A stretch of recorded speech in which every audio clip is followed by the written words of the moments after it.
Olá, meus queridos engenheiros, como vão vocês? Tudo bem? Professor Matheus de volta. Nesse vídeo vamos abordar a atividade 1 da matéria de saneamento básico, pessoal. Matéria maravilhosa, muito importante no nosso universo, né, de engenharia civil. Posso falar com uma certa propriedade porque eu já passei por esse caminho que vocês estão passando, então já tenho anos aí na estrada como engenheiro civil e de fato, pessoal, dependendo da sua área de atuação, isso vai ser muito importante, esses conhecimentos que vocês vão adquirir ao longo dessa matéria.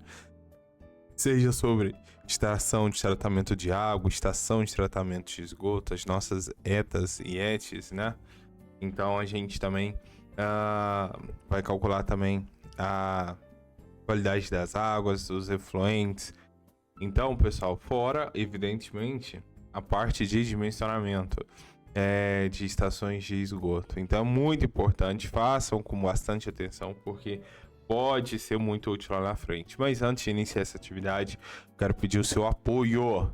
Muito simples, gente. Eu estou te ajudando e peço uma única ajuda, que é o quê? Que você se inscreva nesse canal. Muito simples, basta dar um clique e já tá feito, pessoal. Conto com a ajuda de vocês, deixando um like, se inscrevendo, tá bom? Estou ajudando em todas as matérias do curso de vocês e juntos vamos alcançar mais estas aprovações. Pessoal, nossa atividade aqui, ó, ele nos traz um contexto. Ele fala que tem um determinado município de Águas Claras com cerca de 35 mil habitantes e ele informa que esse município enfrenta sérios problemas de desabastecimento de água, principalmente nos meses de seca. A rede de abastecimento atual foi projetada, isso aqui é muito importante, ó. A rede de abastecimento atual foi projetada há mais de 30 anos, quando a cidade tinha menos da metade da população atual. A ETA, né, Estação de Tratamento de Água, ainda opera com capacidade reduzida. E muitas residências situadas em áreas mais altas da cidade recebem água com baixa pressão de forma intermitente, o que é horrível, pessoal, horrível, horrível.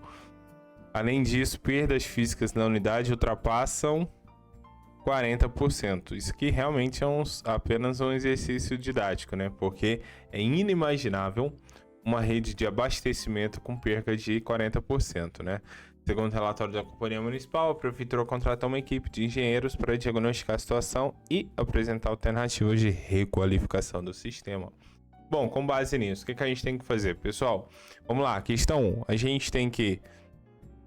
quais são os principais problemas técnicos identificados? Então a gente tem que listar quais problemas, na visão de vocês, são os principais. Tem que apresentar pelo menos 3 e, naturalmente, 3 soluções técnicas para esses respectivos problemas. Bem tranquilo. Então eu listei alguns problemas aqui para a gente analisar juntos. Vamos lá? Bom, pessoal, então analisando aqui a nossa atividade 1, a gente tem esse enunciado, como a gente acabou de ler. E agora a gente tem que listar problemas. Como a gente verificou aqui, ó, a gente verifica no enunciado algumas problemáticas, né? Primeiro, a rede de abastecimento foi projetada há mais de 30 anos, mas isso por si só nem é o problema em si, porque, pessoal, dificilmente uma rede de abastecimento da sua cidade, por exemplo, é mais recente que isso. O grande problema é a densidade demográfica, a evolução da densidade demográfica. O problema não é esse tempo, é a quantidade do crescimento, a dimensão do crescimento que a cidade sofreu. Porque ela tem cerca de 35 mil habitantes atualmente, e quando essa ETA foi projetada, o número de habitantes era inferior à metade do valor atual. Então, era um cenário muito diferente. Além disso, ela fala que opera com capacidade reduzida. E isso aqui também é outro problema sério, é que muitas residências situadas em áreas mais altas da cidade recebem água com baixa pressão de forma intermitente. Então isso aqui também é um problema sério. E óbvio, né, a gente não pode esquecer disso daqui, né, que é algo absurdo, né? Perdas físicas ultrapassando 40%. Então, ó, qual o primeiro problema que a gente pode listar a partir dessa leitura? Obviamente, capacidade insuficiente do sistema. Como assim, professor? Nossa ETA, nossa estação de tratamento de água, foi elaborada, foi projetada há cerca de 30 anos atrás, no contexto em que havia uma quantidade de habitantes inferior à metade da atual, ou seja, é completamente insuficiente o sistema adotado atualmente.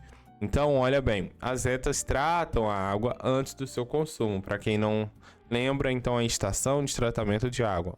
O objetivo dessas estações é o tratamento de água antes do consumo. Esse tipo de estação capta a água de poços artesianos, rios, lagos e quaisquer outras fontes naturais, seja elas superficiais ou subterrâneas. Feito isso, há o tratamento dessa água através do processo de cloração, flotação, vários processos químicos, a fim de torná-la apta para o consumo. Bom, sendo assim, a gente verifica no enunciado que a rede foi projetada há mais de 30 anos, quando a cidade tinha menos da metade da população atual, indicando que as adutoras, ou seja, aquelas estruturas gigantescas que fazem o transporte de água, assim como os reservatórios e a própria estação de tratamento de água, não atendem à demanda de pico atual, principalmente no processo de seca, no período de seca, né? Ele detalha lá e dá uma grifada nesse período especificamente. Então, o primeiro grande problema é capacidade suficiente do sistema, e é assim que a gente justifica. O segundo grande problema que eu vou listar aqui, vou deixar o terceiro para vocês. O segundo grande problema, nitidamente, são as perdas físicas elevadas na distribuição. Algo inimaginável, o valor observado é algo realmente absurdo. Por quê? Porque o índice de perdas, segundo o enunciado, é acima de 40%. Pessoal, significa que se a sua estação, a princípio, bombeia 10 mil litros d'água, vai chegar menos de 6 mil litros no ponto final, ou o volume abastecido para os moradores será menos de 6 mil litros. Absurdo, pessoal. E quem paga essa conta? Adivinha? Dada essa dimensão, a gente pode inferir que para atingir 40% de perda física, naturalmente, a gente vai ter volumes ou vazamento aparentes e não aparentes, ramais, tubulações envelhecidos, conexões precárias e ausência de controle ativo de vazamentos. Em instalações, pessoal, de abastecimento de água, é essencial um monitoramento contínuo das instalações. E professor, como que a gente faz isso? É simples, pessoal. Pontos estratégicos, o que a gente faz? Verifica muito no Rio, a gente coloca medidores de vazão. Então, verifica bem, pensa comigo. A gente tem vazão é o que, pessoal? Vazão nada mais é... Perdão, meus queridos. Olha lá. É o cansaço, pessoal, é a ideia. Bom, vazão, pessoal, nada mais é do que a quantidade de volume de água que passa por uma dada seção transversal em um intervalo de tempo, simples assim. Então é volume por tempo. Isso é o que a gente chama de vazão. Volume, quantidade de volume que está atravessando determinada região, determinada seção, determinado local em um dado espaço de tempo. Isso é vazão. Então, pessoal, como que a gente monitora isso?